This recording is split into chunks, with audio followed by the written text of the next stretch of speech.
Hello everyone, welcome to texture math.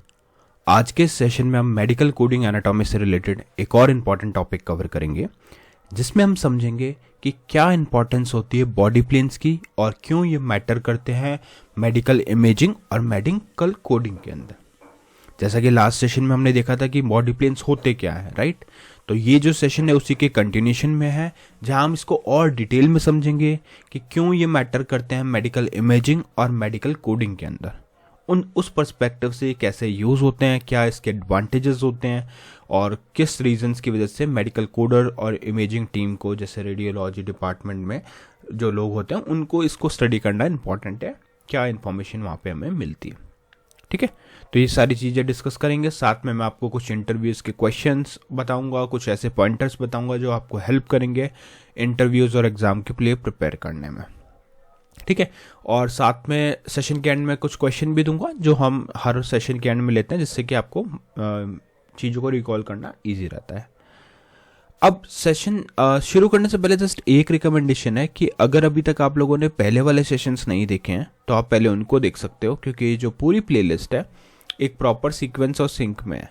तो अगर आप उसको सीक्वेंशियली फॉलो करोगे तो और भी ज़्यादा ईजी रहेगा आप लोगों के लिए ऑन गोइंग टॉपिक को समझना और उसको इम्प्लीमेंट करना, क्योंकि अभी के लिए हमारी मेन प्रायोरिटी यही है कि कैसे हम बॉडी प्लेन्स को समझें। बट उससे पहले अगर आपको यही नहीं पता होगा बॉडी प्लेन्स होते क्या हैं तो आप चीज़ों को नहीं समझ पाओगे, राइट। तो पहले आप उस सेशन को देख सकते हो, फिर इस वाले को कंटिन्यू कर सकते हो। और उसके लिए आप लोग टेक्सचर में डिजिटल कोर्स बुक को भी रेफर कर सकते हो, जो फ्रीली अवेलेबल है आपके डिस्क्रिप्शन बॉक्स में।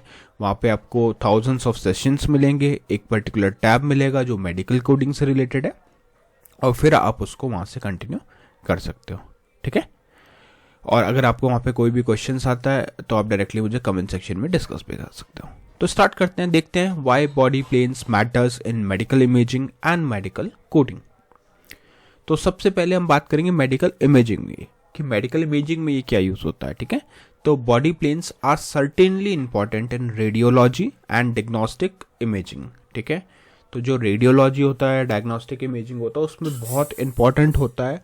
आपको पता होना चाहिए बॉडी प्लेन्स क्या होता है, आपको उसकी नॉलेज होनी चाहिए, तभी आप आगे के जो ऑपरेशंस हैं उसमें जो टास्क परफॉर्म होते हैं वहाँ पे उसको हम यूज़ कर सकते हैं। जैसे पहला पॉइंट है, CT scans and MRI scan are taken as a series of slices through the body and each slice follows one standard planes.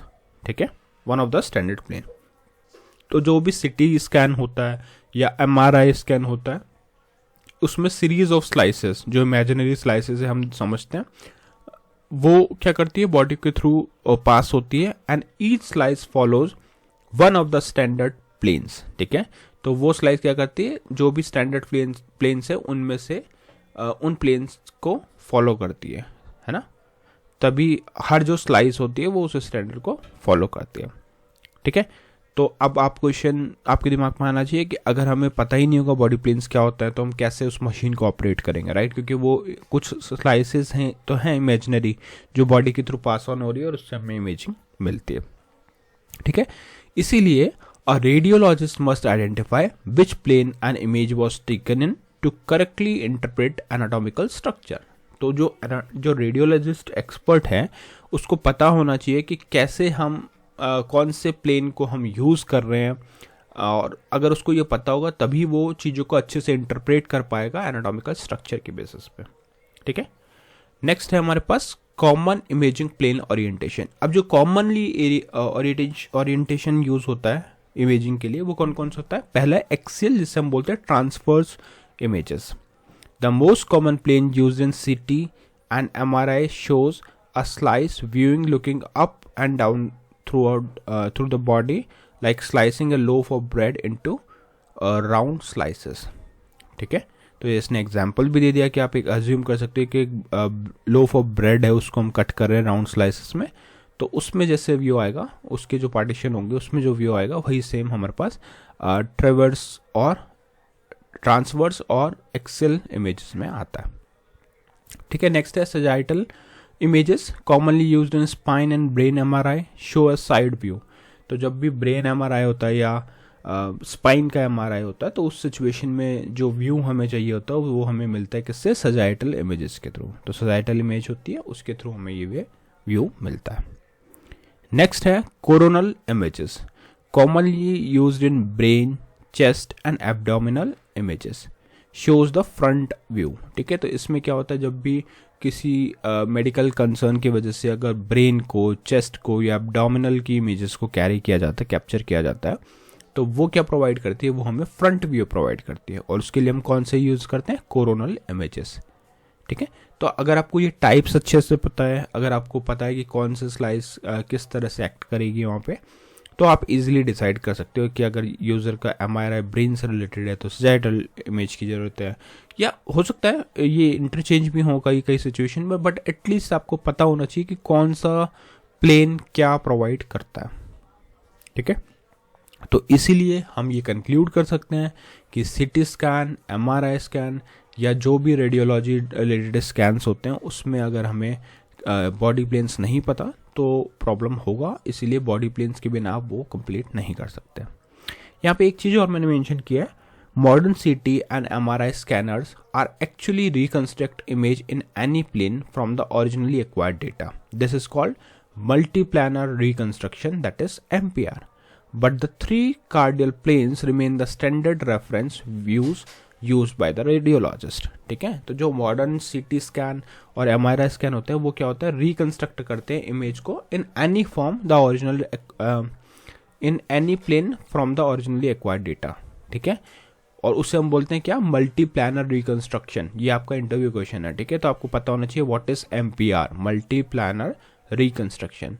But the three cardinal planes remain the standard reference view use by the radiologist. तो radiologist तो वही तीन standard को follow करते हैं और उसी के बेसिस पे डिसीजन लेते हैं। ठीक है, तो यहाँ तक तो हमने बात करी मेडिकल इमेजिंग की। अब क्वेश्चन आता है कि मेडिकल कोडिंग की अगर हम बात करें तो वहाँ पे ये किस तरह से यूजफुल है। ठीक है, तो देखते हैं नेक्स्ट पेज।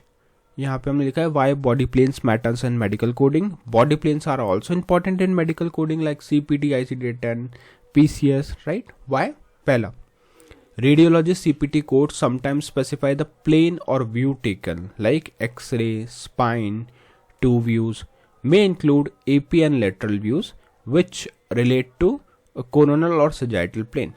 तो इसमें क्या हुआ कि जो हमारा जो रेडियोलॉजी CPT कोड्स है उसमें कई बार क्या होता है, प्लेन्स और व्यूज़ को भी बताया जाता है कोड्स के थ्रू। तो अगर आपको प्लेन्स और बॉडी प्लेन्स का आइडिया ही नहीं होगा तो आप उसको नहीं असाइन कर सकते, राइट। और अगर आपने एक भी कोड गलत किया तो वो पूरा प्रोसेस रॉन्ग हो जाएगा, आपको जो रीइंबर्समेंट है वो सब होल्ड हो जाएगा। इसीलिए रेडियोलॉजी CPT कोर्स भी इंक्लूड करता है कई बार प्लेन और व्यू को। ठीक है, नेक्स्ट है surgical approach description. In operative reports often reference plane, for example describing an incision as being made in a particular plane direction. ठीक है, तो अगर कोई इंसिजन कट लगा है किसी पर्टिकुलर डायरेक्शन में तो उसे भी समझने के लिए आपको प्लेन्स के बारे में आइडिया होना चाहिए कि कौन से प्लेन से आप उसको देख रहे हो, क्या व्यू से देख रहे हो। ठीक है, तो understanding planes helps coders correctly interpret radiology report and operative notes to assign the most accurate codes. ठीक है, ये इसलिए मेडिकल कोडर को इसका पता होना चाहिए, तभी वो इंटरप्रेट कर पाएंगे रेडियोलॉजी रिपोर्ट को और ऑपरेटिव नोट्स को। नेक्स्ट है in ICD-10 PCS the procedure coding system use to interpret hospital procedure, the approach character of code relate to the plane और direction through which a body structure was access during the procedure. तो इस situation में भी आपको body planes का idea होना चाहिए। क्यों? क्योंकि यहाँ पे हम जो कोड है वो रिलेट कर रहा है किससे, प्लेन और the direction through which the body structure was access. ठीक है, तो आई थिंक यहाँ तक हमारा क्लियर हो गया कि इमेजिंग में कैसे यूज़ होता है और सेकंड हमारा मेडिकल कोडिंग में कैसे यूज़ होता है। अब कुछ यहाँ पे मैंने नॉर्मल पॉइंटर्स लिखे हैं जो आपको रिकॉल करने में हेल्पफुल रहेंगे। जैसे body planes are imaginary flat line surface that divide the body into section, planes are provided standardized view way to describe the direction of cut, view and images. All planes are based on the body in a anatomical position. ये आपको हमेशा याद रखना है कि हर चीज़ जो है वो कंसर्न में होगी बॉडी एनाटॉमिकल पोजिशन के बेसिस पे। There are 3 main cardinal planes, sagittal plane, frontal, coronal and transverse horizontal. Each plane is perpendicular to each other like the XYZ axes. ठीक है, तो तीनों एक्सेस के बेसिस पे होते हैं। Each plane corresponds to a pair of direction term already learn, like sagittal, ये हमने लास्ट सेशन में भी देखा था, सजाइटल, मीडियल और लेटरल, फ्रंटल कोरोनल हो गया एंटीरियर पोस्टीरियर, ट्रांसवर्स हो गया superior inferior. A plane is an imaginary concept. A section is the actual resulting image slice. Body planes are essential in radiology, CT scan, MRI, X-ray interpretation. Body planes are essential in medical coding for interpreting radiology report, operative report and assigning accurate procedure code. तो इससे आपको एक पूरा overview मिल गया कि क्या अभी तक हमने डिस्कस किया है. अब आज का आप लोगों के लिए क्वेश्चन है, व्हाट आर बॉडी प्लेन्स. ठीक है, क्योंकि हमने इंपॉर्टेंस पढ़ा. अब अगर आपको यही नहीं पता कि बॉडी प्लेन्स क्या है तो फिर प्रॉब्लम हो सकती है. तो आई एम श्योर आप लोगों को इसका आंसर पता होगा, क्योंकि ये हमने डिटेल में लास्ट सेशन में डिस्कस किया था. इन केस नहीं पता तो आप वो सेशन रेफर कर सकते हो और फिर मुझे सजेस्ट कर सकते हो इसका आंसर. बट मेक श्योर कि आप इसका आंसर जरूर शेयर करो, क्योंकि आप जो भी शेयर करोगे उससे एक तो आपकी हेल्प होगी कि आपको सारे टॉपिक टाइमली रिकॉल होते रहेंगे, साथ में आप दूसरों की हेल्प कर रहे हो. अगर किसी को इसका आंसर नहीं पता तो वो डायरेक्टली कमेंट सेक्शन से स्टडी कर सकता है. थर्ड थिंग, जैसे जैसे आप कमेंट्स इसमें शेयर करते हो तो मुझे पता चलता है कि आप लोग इस सेशन से स्टडी कर रहे हो, और उसी बेसिस पे फिर मैं और सेशंस को रिलीज करता हूँ. ठीक है, तो जैसे आपका कमेंट आएगा उसी बेसिस पे मैं रिलीज करता जाऊँगा. तो आज के लिए इतना ही था. नेक्स्ट सेशन में हम बाकी टॉपिक डिस्कस करेंगे. So thank you for watching tech share meth.